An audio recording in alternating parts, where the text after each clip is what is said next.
Good evening. It's 39 stories for March, and we begin with Bedtime for Francis by Russell Hoban, pictures by Garth Williams.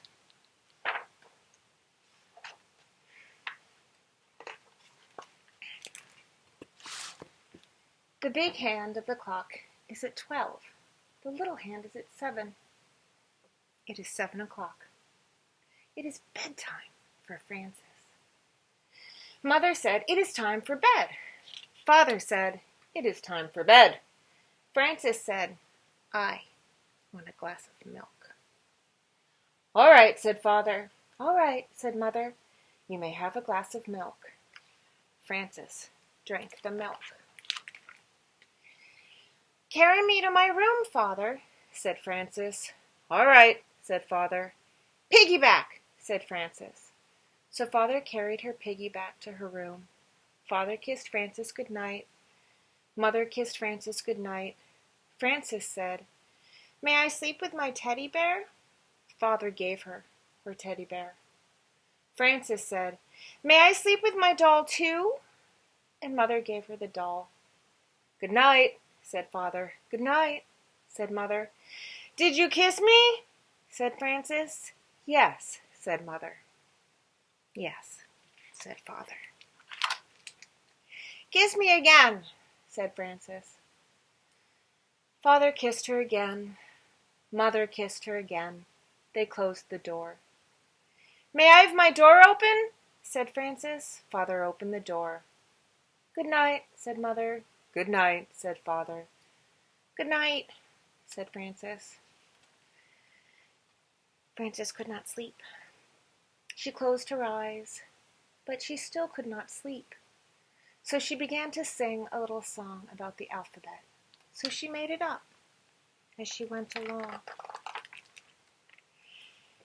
A is for apple pie, B is for bear, C is for crocodile combing his hair, D is for dumplings, and Francis kept singing through E, F, G, H, I, J, K, L, M, N, O, P, Q, and R.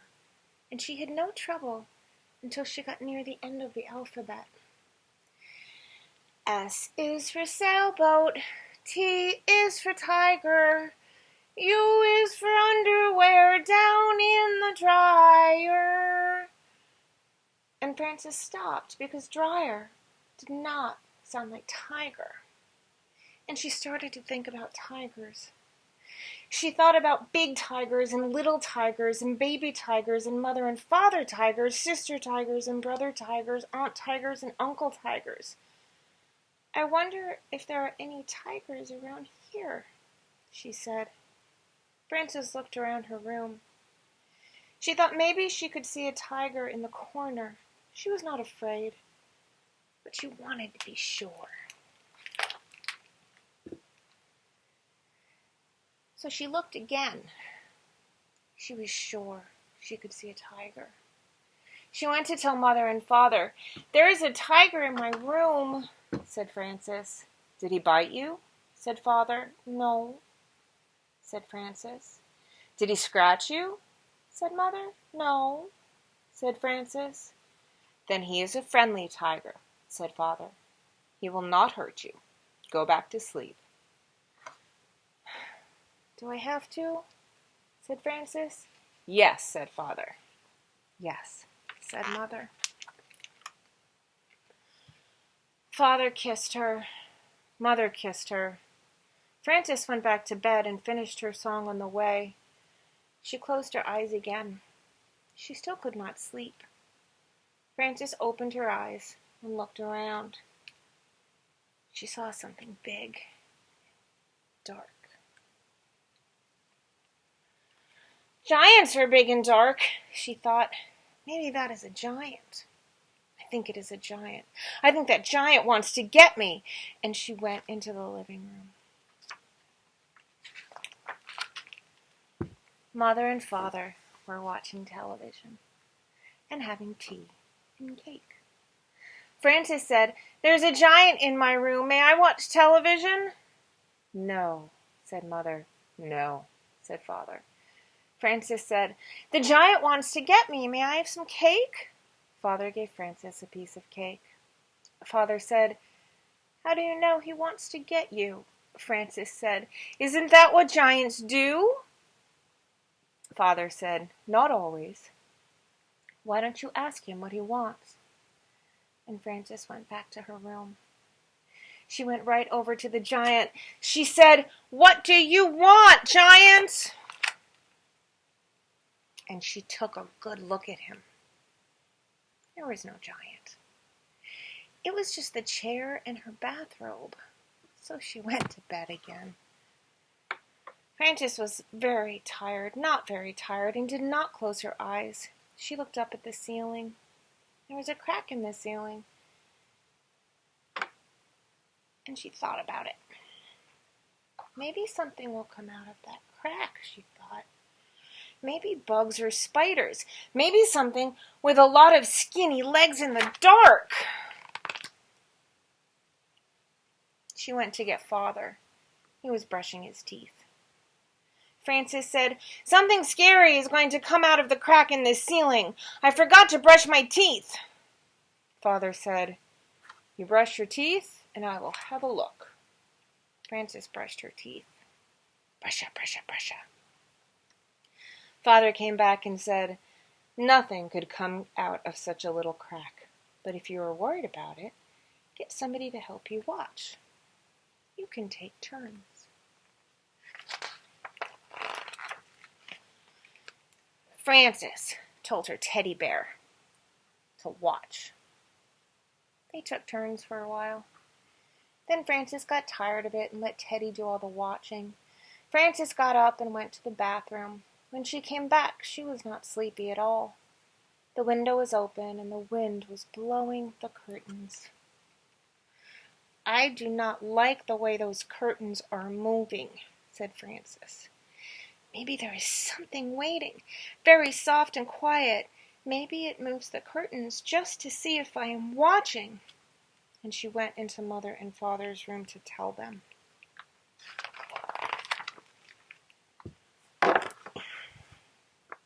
They were fast asleep. Frances stood by Father's side of the bed very quietly, right near his head. She was so quiet that she was the quietest thing in the room. She was so quiet that Father woke up all of a sudden with his eyes wide open. He said, "Oomph!" And Frances said, "There's something moving the curtains. May I sleep with you?"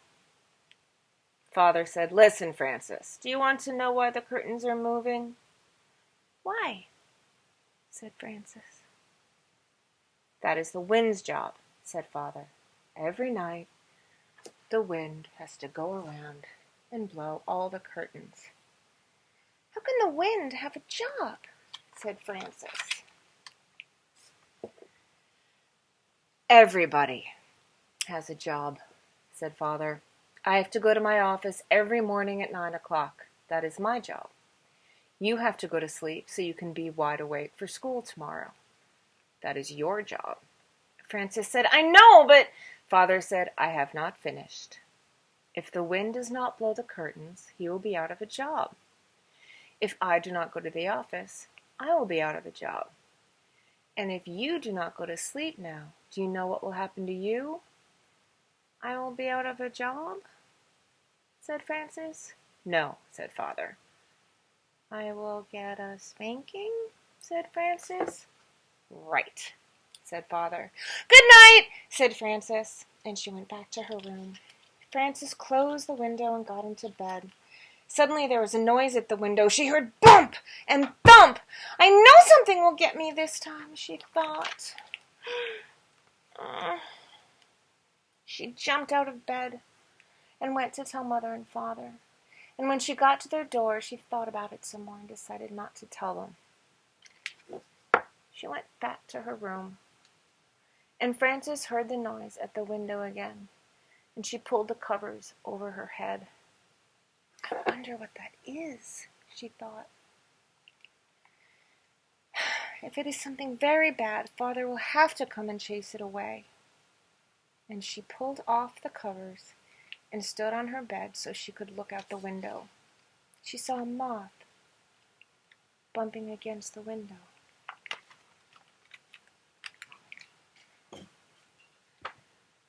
Bump and thump. His wings smacked the glass. Whack and smack. Whack and smack made Frances think of a spanking. And all of a sudden, she was tired. She lay down and closed her eyes so she could think better, she thought. There were so many giants and tigers and scary and inciting things before that I'm pretty tired now. That is just a moth, and he is only doing his job the same as the wind. His job is bumping and thumping, and my job is to sleep. So she went to sleep and did not get out of bed again until Mother called her for breakfast. The end. Bedtime for Frances by Russell Hoban. Pictures by Garth Williams. Good night.